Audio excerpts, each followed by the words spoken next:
I had a client, we worked on a website together. We built the website, everything was done. They then let the website expire and they disappeared for a year. Came back a year later, hit me up, hey, I'm ready to get started on the website again. I'm like, what the f? Then they disappear for another year, come back again, like, hey, I'm ready to get started on this website. Fam, you don't get the f out my phone with that bullshit. Bruh, get out my phone. You're not serious.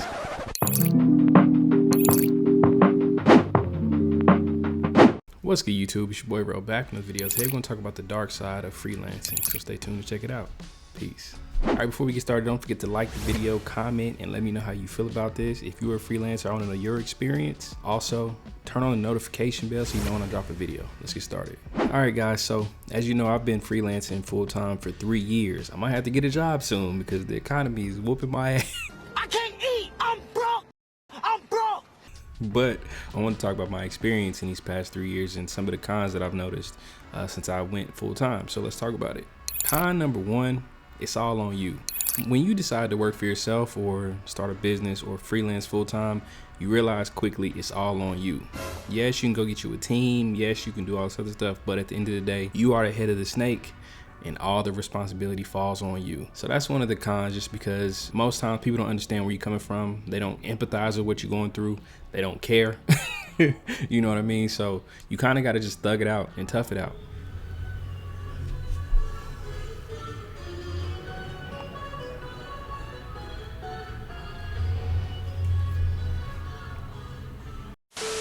A lot of times when you're an entrepreneur or just a business owner in general, you're a rare breed. And I mean like business owners that put in the work, that dream, strive, and want more for themselves, that come home from working a 9 to 5 and then work from 5 to 9, 5 to 10 on their business, on their side hustle, on their dream. You're a different breed, you're a rare breed, and people don't understand that. They don't connect with that, and a lot of times you're gonna be doing it on your own.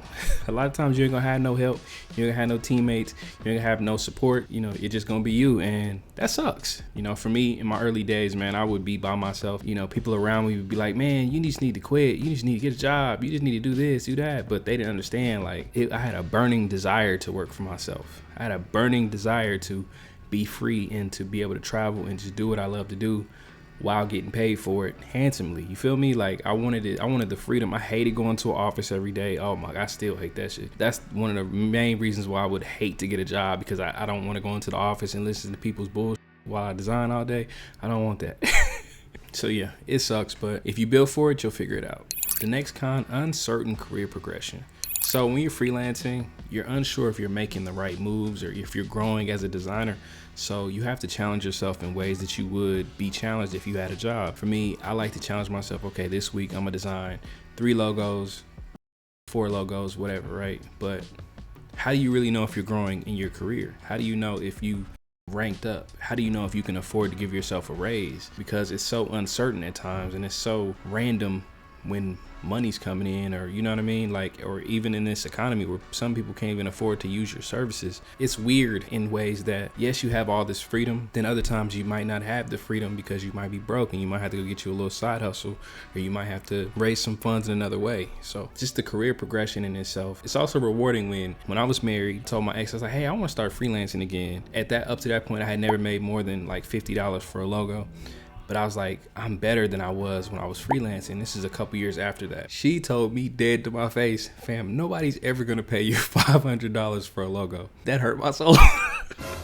That hurt my soul. But at the same time, I was like, damn, she might be right. But I have to prove her wrong because she got me f***ed up. So what I did was I spent the next 6 months working on my skills. I didn't even solicit nobody. I didn't do nothing. I worked on my skills. I worked on my brand. I built the brand up. I put packages together, which was truly important. I didn't have packages before that. I just had services. A couple months later, we were divorced, separated. And then a couple months after my divorce, I had a friend reach out and they were like, hey, I'm starting a business. I know you design logos. Let's work together. And my first official branding package was for $1,000. $1,000. Fam, I felt like I had jumped out of a plane with no parachute and was just excited the whole way down. Like, oh my God. And then I also had a panic attack right after that because I'm like, somebody paid me $1,000 for my services. What the fuck? It was crazy. But it proved to me that I could do this. It proved to me that yes, not only are you good at what you do, but you deserve to get paid for what you do. And it validated me and it felt amazing. The next con, client issues. Oh my God. Okay, so when you don't properly vet a client and you don't know how they are when you're working together as partners, you can get put in some up situations. I've had clients flake. I've had clients hit me up telling me they want to hire me for my services again after we didn't work together, and then they disappear for months, 6 months, 8 months, and then come back. I'm ready, let's get started. And then they disappear again. I'm like, dog, what the fuck? After that, at that point, you blocked. You blocked. And I've had clients not pay me on time. I've had clients not pay me what they were supposed to pay me, and then I didn't start the project. I was like, I'm not starting the project until I get all my money. I'm not doing it. Had clients that are late with payments. I had a client, we worked on a website together. We built the website. Everything was done. They then let the website expire, and they disappeared for a year. Came back a year later, hit me up, hey, I'm ready to get started on the website again. I'm like, what the f? Then they disappear for another year, come back again, like, hey, I'm ready to get started on this website. Fam, you don't get the f out my phone with that bullshit.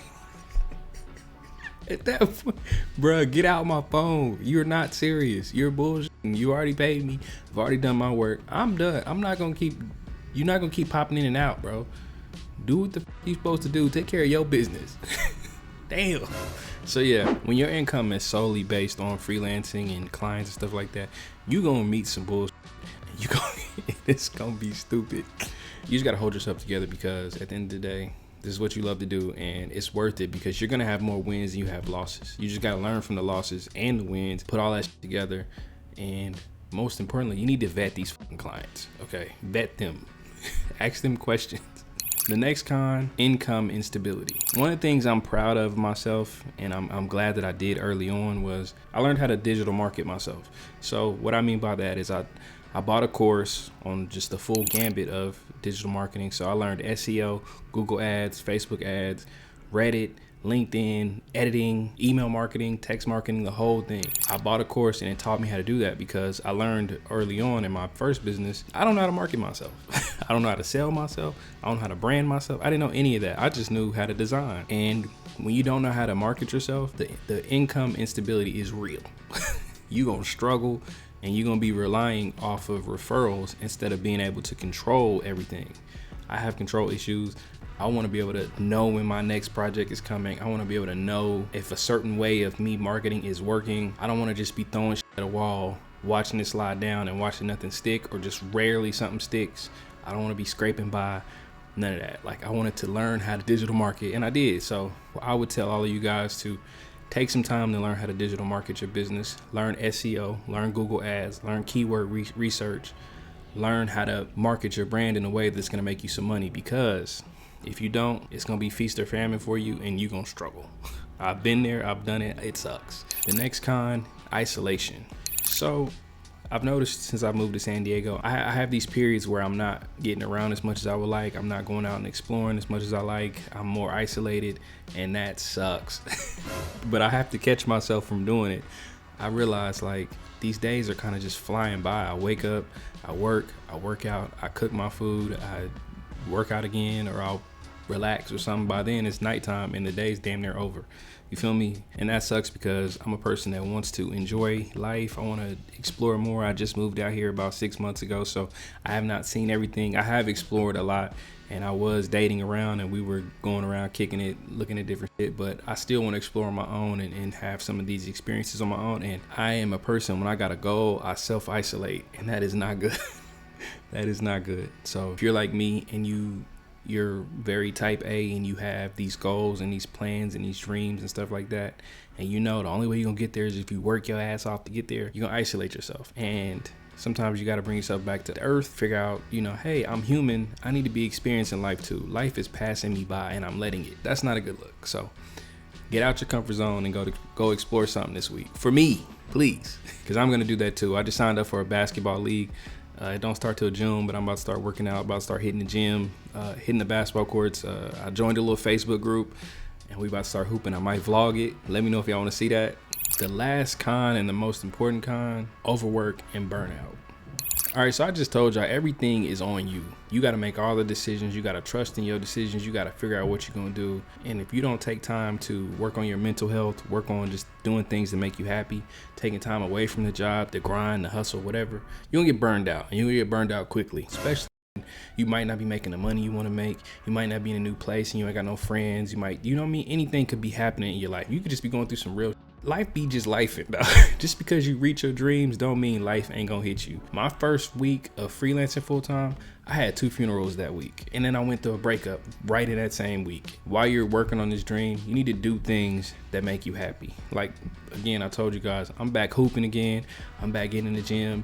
I just went to a YouTube retreat a couple weeks ago. I'm doing things to get out of the work grind so I don't get overworked and burned out. Because last time I did that, I erased the whole business. I said, fuck this shit. I stopped doing my clothing brand because I got burned out. And then people was looking at me crazy. But I'm like, bro, I'm not making the money I want to make. Y'all really ain't supporting it like I thought y'all would. And I'm designing all this shit, killing myself, spending all this money, getting all this shit printed. And it's just sitting here in my house. So don't be like me, guys.